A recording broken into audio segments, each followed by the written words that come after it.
안녕하십니까. 최민경 집사라고 합니다. 어려서부터 신앙생활하면서 성경을 계속 읽어왔지만 한 번도 시대순으로 정리해서 읽어본 적은 없었습니다. 늘 궁금하긴 했으나 감히 정리해볼 엄두가 나지 않았기 때문입니다. 부분적으로는 알고 있었지만 신구약이 통으로 끼어져서 한눈에 그려지지는 않았습니다. 바쁜 일상 가운데 일부러 교재를 찾아서 혼자 공부할 여유도 없었습니다. 2018년도에 내비 따라 성경 읽기를 신청하여 구약 읽기는 잘 마쳤는데 신약에 들어서면서 제대로 따라가지 못하여 중도에 그만두게 되었습니다. 그러던 중 주보에 성경일독학교 어성경 광고가 눈에 띄어 반갑고 감사한 마음으로 수강을 하게 되었습니다. 보통 성경일독을 결심하면 성경 순서대로 제일 많이 읽고 그 뒤에 나오는 시가서와 예언서는 대충 이 시대쯤이지 짐작만 하며 쭉 읽어나가기 바빴습니다. 성경책 순서니까 당연히 이렇게 읽어나가는 것이지 했는데 그것이 아니었습니다. 이 강의를 들으신 분들은 아시겠지만 큰 줄기는 창출, 민수, 사사망, 대라느, 즉 창세기, 출애굽기, 민수기, 여호수아, 사사기, 사무엘서, 열왕기서, 역대기, 에스라, 느헤미야이고 그 사이사이에 시가서 5권, 예언서 17권을 시대에 맞춰 끼워 넣어 줄기를 완성하는 것이었습니다.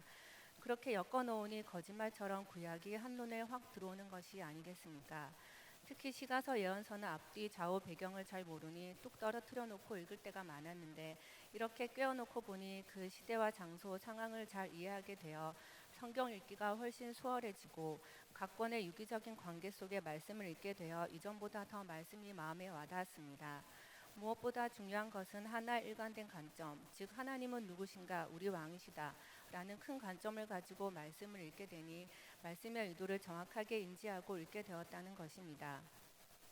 이외에 많은 오해와 무지함을 깨트리며 즐겁게 구약 공부를 마치고 기대하는 마음으로 하반기에 신약 일독을 다시 수강하게 되었습니다.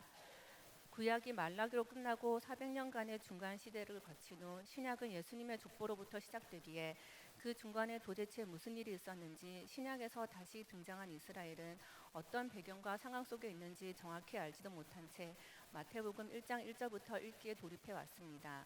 하지만 성경 강의를 통해 이 안개 같았던 중간 시대를 배우고 신약의 배경이 되는 정치, 사회 구조, 영적인 상황을 알고 나니 비로소 신약의 문이 열리는 것이었습니다. 구약은 구약인가 보다, 신약은 신약인가 보다 했는데 어느덧 구약과 신약이 연결되면서 제대로 신약 속으로 들어가는 기분이었습니다. 평소 신약을 읽을 때 가장 곤란했던 점은 사복음서의 내용은 너무나 잘 알고 있지만 어쩐지 다 읽고 나면 나서도 뭔가 모르게 어수선하다는 점, 그리고 헷갈리는 바울의 선교 여행과 중간중간에 쓰여진 바울의 13권이나 되는 서신서들은 그야말로 깨지 못하는 구슬이었습니다. 게다가 짧은 내용에 비해 많이 등장하는 지역 이름들, 헤롯 왕, 분봉 왕, 총독 등 주요 직책 이름들, 대제사장, 공의회, 서기관 등 비슷비슷해 보이는 많은 그룹들 등 개념 모호하게 읽어야 할 때가 많았습니다.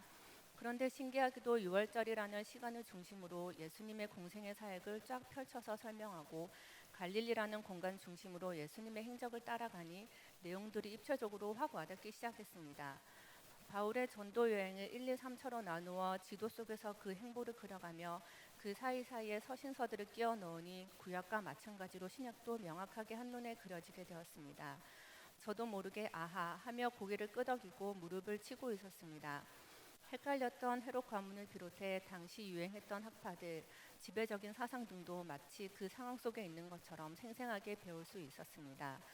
신약도 역시 나침반을 가지고 읽어야 하는데 그것은 곧 예수, 그는 누구인가, 우리 왕이시다라는 관점이었습니다.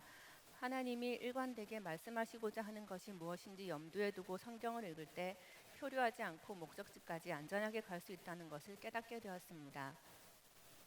그동안 신약을 읽으며 궁금했던 점 중 하나가 주인공인 예수님 이야기보다 바울 이야기가 더 많이 나오는 이유가 무엇일까 하는 것이었습니다. 이방인에게 예수님을 전하는 것이 중요한 것은 알겠는데 큰 맥락에서 이유를 모른 것이지요. 구약과 신약을 통해 하나님 나라가 어떻게 만들어지고 건설되어져 가는지 큰 그림을 보지 못하니 이런 의문도 생겼던 것입니다. 이렇듯 강의를 들으면서 그동안 아리송했던 것들이나 부분 알고 있었던 성경 지식들이 퍼즐 맞추듯 제자리를 찾아가는 느낌이었습니다. 성경에 대해서 이렇게 많이 모르면서 조금 안다고 생각했구나 하는 부끄러운 마음이 많이 들었습니다. 성경이라는 귀한 과정을 통해 저 같은 평신도도 성경을 잘 조망할 수 있는 방법을 알게 되어 정말 감사합니다. 또한 따로 놀던 구슬들이 하나로 깨어져 말씀의 보물을 발견할 수 있게 된 것도 감사합니다. 항상 시간에 쫓기면서도 열과 성을 다해 강의해 주시던 강사님들을 보며 저도 게으르지 않고 말씀 배우는 일에 더 열심을 내야겠다고 다짐하게 되었습니다. 주의 말씀을 힘써 알아가고 저 역시 다른 누군가를 세워갈 수 있으면 참 좋겠다는 생각이 들었습니다. 주의 말씀을 열면 빛이 비치어 우둔한 사람들을 깨닫게 하나이다. 내가 주의 계명들을 사모함으로 내가 입을 열고 헐떡였나이다. 라는 시편 119편 130절 131절 말씀처럼 주의 말씀을 항상 열고 그 말씀이 저를 비추어 우둔한 마음과 생각을 깨닫게 하여 주시길 소망합니다. 저를 비롯하여 온천교회 성도님들이 목말라 입을 열고 헐떡이는 사슴처럼 하나님의 말씀을 깊이 사모할 수 있기를 소망합니다. 귀한 시간 부족한 간증을 들어주셔서 대단히 감사합니다.